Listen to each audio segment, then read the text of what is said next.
Hello everyone, Jesse Webb, TradersPro. Market conditions, bullish in a bull market still, continuing with that overall uptrend, that overall theme. S&P 500 breaking out of some resistance area and really having a real strong move. We've got some good CPI numbers this week. The Fed is meeting today as well, so we'll see what they end up doing with their policy and interest rate adjustment. So it'll be an interesting day going forward today. We're at the upper end of the momentum scale, or approaching it.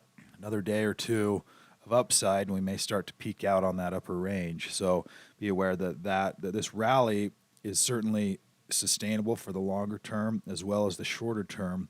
But when we start to have multiple days in a row, when we start to sit right up at the top of that reversal risk location, you can see here on SPY we're approaching the upper end of that range, and that we can have two or three days of kind of a blow off top move higher as you get that FOMO money rushing in. I talked about that a couple days ago. A lot will depend upon the Fed as well today, or at least waiting on the Fed and what market participants may be doing, and waiting to see what they end up doing before they buy or sell. So it'll be an interesting moving day today, but we've had a real nice uptrend. We could use a day or two of a pause, similar to this pause right here. Is all I'm talking about. Is we have 2 or 3, 4, 5 days of a pause, 2 or 3 days of a rally, 2 or 3, 4, 5 days of a pause. That's a sustainable move. When we get 3, 4, 5 days up like that, it's either gonna pull back or it's gonna pause. It's got to do one or the two when it sits up in these areas. It's a perfect time, though, to be building out watch lists and looking for things that you want to be considering adding into. The buy-sell ratio also showing some strength. We're seeing this area right here on that sell range of this last downtrend. We're now breaking through that, so we're starting to see some strong bullish moves. When we see that, we could certainly see a move back up into these ranges, up to this next level. So again, good positive momentum. The next couple of days, we really could see some huge momentum, and then probably a shorter term pause after that over the next few weeks. Let's take a look at some of the other the indices tab. We were looking at the Dow Transports, Industrials, NASDAQ 100, transports, everything with really nice looking buy-sell ratios. Very positive, very bullish right here at these locations. Leading sectors, we're looking at construction, aerospace, computer and tech. When that computer and tech area starts to move, it's pretty significant because there are a large number in that group of the database. So some definitely strong stocks in all of these areas. The Muscle Stocks tab will pull out all of the sectors. So as we're looking through this list, it's going to pull any stock that meets the criteria that is in any sector that has a new buy signal. So as we go through this list, these are some of the leading stocks that we're looking for. Now, the setup is typically going to look like this bullish profile where you have a long-term uptrend, a short-term uptrend, and then you have a current signal or a current trend. And this area up here is going to correspond to the chart down here. So when you have green here, obviously, then that's your buy signal. The short-term signal, if it were down, and that's red. And I've showed this before. When we get a stock stuck in the middle and we have a lot of color right here, that's not what we want. That's an indecision type chart. This is a bullish profile chart, and that's the setup that we're looking for. From here, we just have to decide if we want to take a trade or not on it, whether or not you like the pattern, whether you like the opportunity in that particular space, whether it's the medical industry or whatever the case may be. Just because there are so many stocks, you can certainly filter that down based on other criteria that you may decide on as well. Let's take a look through some of these. We've got a couple of these charts that have these deeper retracements. So I'm going to pull in a 1 year chart. That's the 6-month chart that I'll typically look at. This chart has some whipsaw activity, some pullback, but it's not an ideal chart that I like to look for. I like to see, obviously them in this upper range, this upper quarter or even third of the chart in this range, and then pulling back. But these can be strong patterns as well. They've had a deeper retracement. Sellers are now out of the picture, and new demand is starting to come back in. So you now have a confirmation bar right there on that 1 year chart. Go back into that 6 month chart there as well. Okay, so biotech stocks, these are more of the chart patterns that I like to look for on these continuation type patterns. Nice confirmation bar here on PRTA.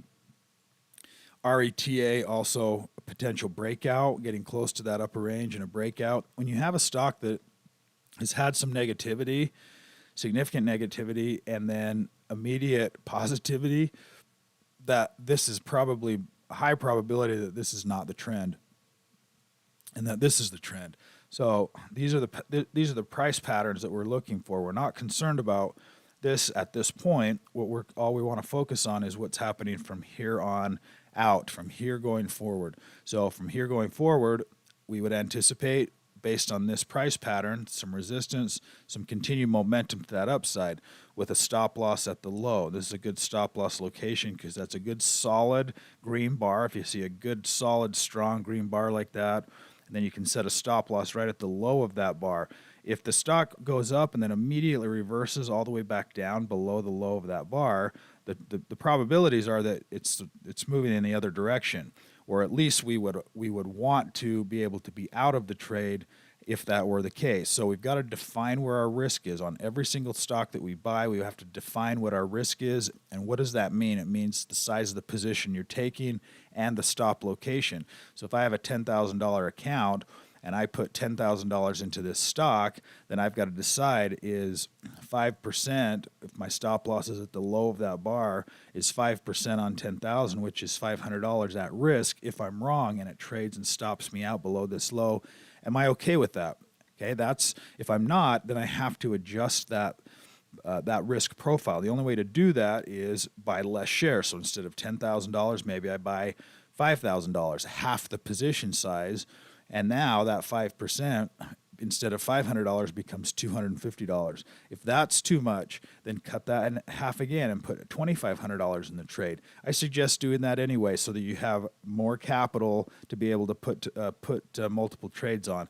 And it just diversifies your risk away from being overly central in one or two specific type stocks. Now, you can decide what that looks like in terms of your risk tolerance and what that feels like when you have a trade on. I'm going to just scroll through some of these. Here, there's another pattern, that the deeper retracement here. That's an interesting pattern. Interesting, but not super compelling at that point, just because of the depth of the retracement. VRNA. IMBX, this is a nice looking pattern here as well. Solid confirmation bar. Okay, solid buy bar, 8% at that stop loss right here, with a nice move prior to the retracement. So you have a move up, a pullback, and then move higher from there. And this pullback, one of the things we can do on here is we can add a Fibonacci range to look to see where our buy zone is. And we might need to pull over there. It goes just a little bit on this side. Okay, and we have a retracement zone. It bounced right off that 50% line. So typically when you have a pullback and it retraces inside of this retracement zone here, that halfway point typically can be a bounce. So if you get a pullback, it's halfway, it's moving higher, confirmation bar. That's definitely a compelling setup for today. We'll see how it works out. Let me, you can see some of these stocks. I can leave that. This Fibonacci snap tool just will automatically snap to your swing high and swing low on the trend on the chart. So you don't have to draw it. You don't have to adjust it. It'll just automatically snap. If it's a downtrend like this, it'll reverse it. It'll show you what the trend is and where those Fibonacci levels are at. Here's another one. Didn't quite get to that retracement. I'll scroll through some of these. Some of these that have, when it'll lock into that Fibonacci zone this direction, I don't like those either because it's telling me this 6-month chart time frame is in a downtrend. Okay, that one's breaking out. Here with some historical perspective, you can see this. It grabbed the swing high, swing low. It showed me the zone. I've got a 50% retracement inside of that buy zone, confirmation move higher. We also have a strategy, this button right up here, you can toggle that over and it'll pull in the reversal strategy, which essentially flip-flops the strategies. And instead of looking for a continued downtrend, this actually will point out opportunities to be buying at these locations. So that's called a reversal strategy pattern. It's an automatic plugin that's in the software to help you find stocks instead of doing the momentum strategy, which is this: we want confirmation. A reversal strategy is going to be looking earlier. We can look for signals that are down here instead of the breakout or confirmation strategy. So if you don't have access to that, certainly consider adding that. It's just a simple upgrade on the software that you can get access to.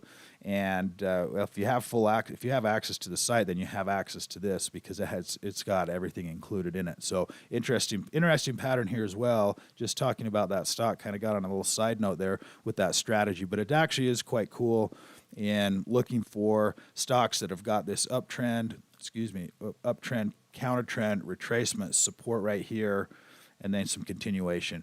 But the momentum strategy right now, a lot of people prefer that because you do get additional confirmation, and we're looking for, and now that we're back into a bull market, that's going to be a strategy that's going to be more effective, or it's going to continue to be effective, looking for those strong movers and momentum stocks to the upside. That'll do it for our update today. Everyone have a fantastic day, and we'll see you tomorrow.